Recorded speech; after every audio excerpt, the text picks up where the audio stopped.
The Jordan 1 is still the Jordan shoe that came out with the most OG colorways. There's like an entire metallic pack that released. They're super simple, but we don't see them too often.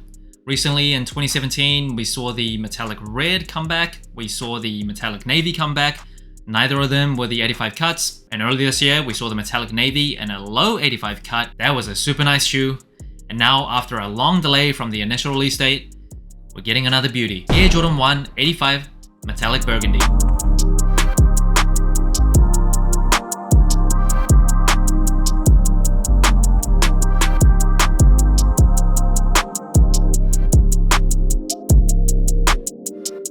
Now this shoe is dropping on June 22nd for $200 in the United States.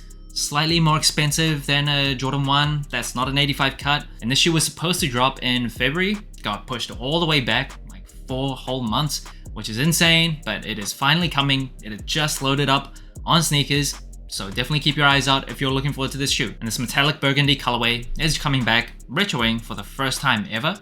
And first impressions of this shoe, it is so simple, but so nice. It might not be super exciting, but I am a fan of burgundy. There's something about that color that's just very elegant. I like it more and more as I get older. And just on a majority white sneaker, just so easy to wear, so simple, so clean. Obviously, it's a little bit more significant because it is like an original colorway.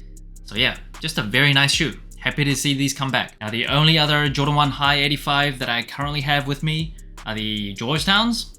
And between the two, for me, I love the Georgetown colorway. Honestly, it's not even close. Both are super nice, but to me, these are elite. In the upper, it is completely leather. And the leather, it is coated in polyurethane. So you see that kind of shiny look. But the leather is pretty decently soft. It's actually not very thin as well, which is good. And usually for 85 cuts, you do expect slightly better materials. So I don't mind this leather, even though I generally don't like leather where it's like super coated in that polyurethane. But that is very common for Jordan 1s. And then on the metallic parts, like on the swoosh as well as the ankle collar, that is synthetic materials. And of course, you have the debossed Wings logo. And then moving on to the tongue, this tongue actually feels slightly different than like a Jordan 1 High OG, like a general release. It comes with like a nylon tongue.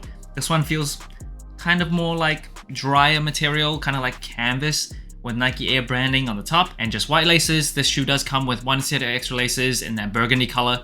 I think out of the two, I probably would actually choose the burgundy color just to break things up a little bit.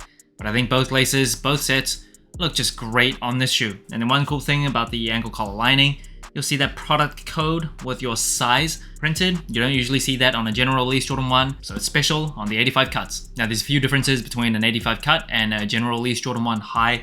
And one of them is the toe box. So it's slightly different, kind of looks more like a Nike Dunk. And I'll get to size and comfort later, but the 85 cuts also is slightly slimmer. I don't think you need to change sizing, but just keep that in mind. And one more thing is that the pattern on the sole, slightly different. I'll get to the cushioning later, but there you go. And the Jordan 1 85 cut does come with a rubber cup sole with a Nike Air unit in the heel. And thankfully, they didn't pre-age this. No sail sole, just beautifully pearl white. Absolutely beautiful. The rubber outsole is very familiar. This concentric circle pattern originally began on the Nike Air Force 1s. And if you didn't know, that shoe was meant for basketball players. Basketball players pivot a lot, so this pattern was meant to make it easier for basketball players to pivot.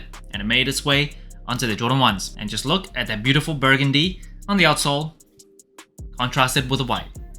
It's beautiful. It's not sail. None of this sail and burgundy nonsense. And this shoe does come with a polyurethane insole, which I'm very happy about. It did get special treatment, which does mold to your feet the longer you wear it. Just provides slightly more comfortable cushioning, so very pleasant surprise there. And underneath this insole, it is actually board lasted. So back in the day, they would just stick like a thick piece of cardboard instead of like carbon fiber plates. Again, I'll get to size and comfort later, but Jordan Brand does keep to the original tooling for these 85 cuts. And this shoe also comes with one of those OG booklets that kind of describes the tech specs. And the box of the shoe, standard Nike Air Jordan 1 box. Now in terms of sizing and comfort, I'm a wide and flat footer. For Jordan 1s, I just stick true to size regardless if it's an 85 cut or just a general high OG. The 85 cuts does feel slightly slimmer, a bit narrower around the toe box area, especially for my wide flat feet, but I still don't think I would go up half a size. The creasing would just look pretty ugly. I still think it fits relatively well. And in terms of the overall cushioning, it's a very old shoe, does feel very flat to the ground, kind of, I wouldn't say stiff, it just doesn't feel like you're very well protected, like underneath your feet. It's not the most comfortable. I definitely wouldn't want to wear this like all day. And that brings the total sole score of the Air Jordan 1 85 Metallic Burgundy to 30 out of 40. A pretty high score compared to other general releases. Now first, it is colorway. So simple, so clean, so nice. An OG. Burgundy, which I love. There's not much to say. I think there's some other colorways that are just slightly better, but apart from like the legendary ones, like the Chicago colorway, the Bread colorway, personally for me, the UNC colorways, this is about as good as it can get.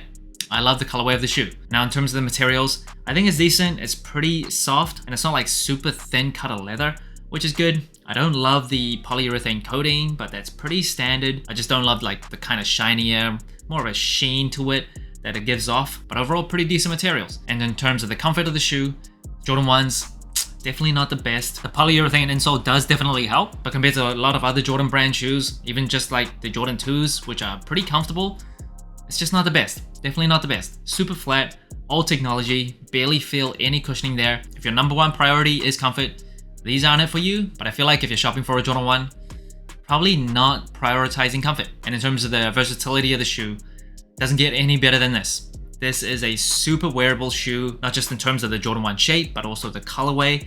Majority white sneaker, burgundy, I feel like is pretty easy to wear as well. The metallic, kind of more reflective parts might be a little bit too much for some people. Kind of reminds me of tinfoil a little bit, but objectively, I really think, even a very simple dresser like myself, I think it's a very, very easy to wear shoe. Now these are the types of Jordan 1s that we really need. Ones that we don't see often. For this one, it's actually the first time we've ever seen them since the original release. And it's an OG colorway. It is simple, it is clean, but there's just some history to it. I don't love the increased price tag of the 85 cuts, but it's hard to deny that I get slightly more excited when I see an 85 cut that's dropping. So that's it. Thanks for watching, Sole Inclined. Let me know what you think of the Air Jordan 1 Metallic Burgundy. Like, subscribe, comment, all the good stuff. And remember, tomorrow may never come, so wear your shoes.